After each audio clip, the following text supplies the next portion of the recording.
Brock Lesnar and Ronda Rousey both have a lot in common. Both made the switch from UFC to WWE. Both were champions, respectively, in UFC and WWE. But while Brock Lesnar took you to Suplex City, bitch, Ronda Rousey just is a bitch, according to WWE and UFC former personality Jimmy Smith. Welcome back, guys, to Fog Wrestling. And if you cannot remember who Jimmy Smith is, that is absolutely fine. He did commentary on Raw for like maybe 4 weeks. If you blinked, then you probably missed it. So yeah, no offense to Jimmy Smith, but he was on Sirius XM's Unlocking the Cage radio show, and he spoke about Ronda Rousey and the fact that he didn't like her, nobody else liked her, and pretty much everybody behind the scenes wanted her gone. So this is what Jimmy Smith said about Ronda freaking Rousey, or Ronda Rousey, whatever she wants to call herself these days. Quote,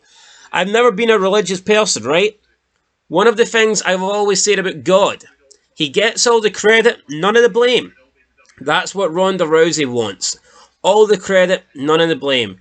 I want credit for all my wins, my losses. I had CTE and all this and all that. I'm the greatest to ever do it. But when it didn't work, it was so and so and so and so. And never me. She never gives credit to the people who actually beat her.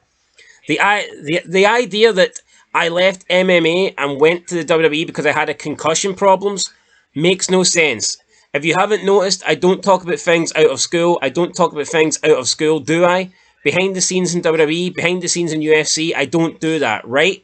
Kind of a personal rule. But let you in on something. Rhonda, if you're listening, the people behind the scenes, camera people, audio people, the people you can push around and the people you can bully and the people you can talk down to, can't stand your fucking ass. Everybody behind the scenes that had to put a mic on Ronda Rousey couldn't stand her. I asked why, and they said that she was a bitch to us from the moment she sat down to the moment she got up. Like it's our fault she had to do this interview to hype this fight or whatever. She's miserable and she's mean to us and we can't stand her. They were cheering when she got knocked out. That's what I was told." End of quote. So Jimmy Smith said not a massive fan of Ronda Rousey, and according to him, neither is everybody else. But I think there's definitely truth to that. And every time I hear Ronda Rousey speak about UFC, she gives zero credit to the people that beat her, especially Holly Holm. Like, Ronda Rousey makes every single excuse under the sun in that fight. I mean, the fact is she got beat. The fact is she was pretty much a one-trick pony, and once people found her out, she no longer had the ability to win with the armbar. It's as simple as that.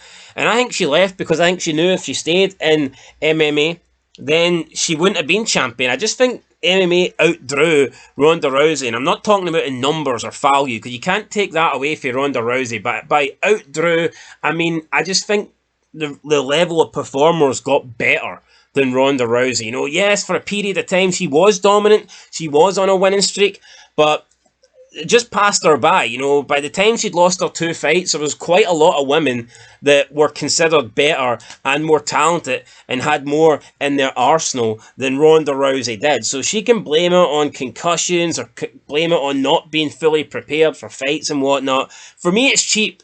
I think you should always take responsibility. If you're willing to brag when you win, then you should be willing to give credit to your opponents when you lose. And we just see with Ronda Rousey, she's never been able to do that. And yeah, even Holly Holm to this day doesn't understand. She says she would admit if Ronda Rousey beat her that Rousey was the best fighter on that night. And I mean, it's the same for Ronda Rousey's career. We see since she left WWE, she's been on massive rants about the company, bashing the company, blaming everybody apart from herself, coming up with excuses, saying people did this, people did that, really trying to bury McMahon and everyone involved with McMahon over something that had zero to fucking do with her. She's always trying to stay relevant. The fact is, she just wasn't that good. Her first run, I thought, was decent.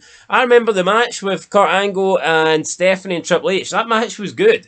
And then her first run was not bad. But the second run was abysmal, and she can blame whoever she wants. She can blame the fans for booing her or whatnot, but it's because, truthfully, she wasn't that good. And her career went out very unmemorable. A defeat to Shayna Baszler of all people. How can you lose to Shayna Baszler? So yeah, there you go. Ronda Rousey's MMA career in UFC, that kind of fizzled out with two bad defeats, and the same with her WWE run. You know, it just fizzled out, and I've no interest in seeing Ronda Rousey again in WWE. I think that ship has sailed. And according to Jimmy Smith, it doesn't look like there's anybody else in the company that wants to see her, whether it be in UFC, whether it be in WWE. Nobody seems to be a big, massive fan of Ronda Rousey, and I think it's because of the person that she is and the way she treats people. Even look at that incident with Drew Gulak, basically coming out and accusing him of almost being like some sort of sexual harasser when there appears to be nothing to the story. By God, the guy accidentally touched your fucking drawstrings, but you didn't call him out on the spot. Apparently, you waited until you were alone. I mean, that's bullshit. If the guy done something that was out of order, you would call him out on the spot then and there. You wouldn't wait until it's just the two of you. I think that was a non-go story from Ronda Rousey. And the way she brought it up while talking about the whole Vince McMahon case. Imagine trying to, and I'm not saying McMahon's guilty or anything like that, but imagine trying to compare Drew Gulak to accidentally touching your drawstring to McMahon, you know, going to court and being accused of fucking sex trafficking. I mean, imagine trying to, you know, compare those two and use them in the same like sentence, and as if they're like similar, you know, as if they've got any sort of connection. You know, that was embarrassing. So yeah, fuck Ronda Rousey. I agree with Jimmy Smith. She never was that good. I've never really rated Ronda Rousey as a performer, whether it be in WWE or UFC. Yeah, she was dominant, but her fights weren't great. She was an armbar one-trick pony, and once she got found out, I mean, that was pretty much it for Ronda Rousey. Her stand-up game was never that good, and yeah, even towards the end, I do think she was a little bit fortunate in a couple of her fights, especially the second Misha Tate fight. I think she got lucky to win that one, but whatever, she's lost now. That's her days probably in combat sports done. Even her acting career, remember that movie she was in, was it The Expendables? And it absolutely sucked, you know, she's not a good actor. We've seen that in WWE, can't cut a promo to save herself, and yeah, looks like can't fight now to save herself either. So that's it. Catch you in the next one, guys. Been Fog Wrestling. Let us know your thoughts on Ronda Rousey. Would you like to see a Ronda Rousey return at some point? Probably not, but here, I don't think it's going to happen, so I think we're safe. Till next time, peace.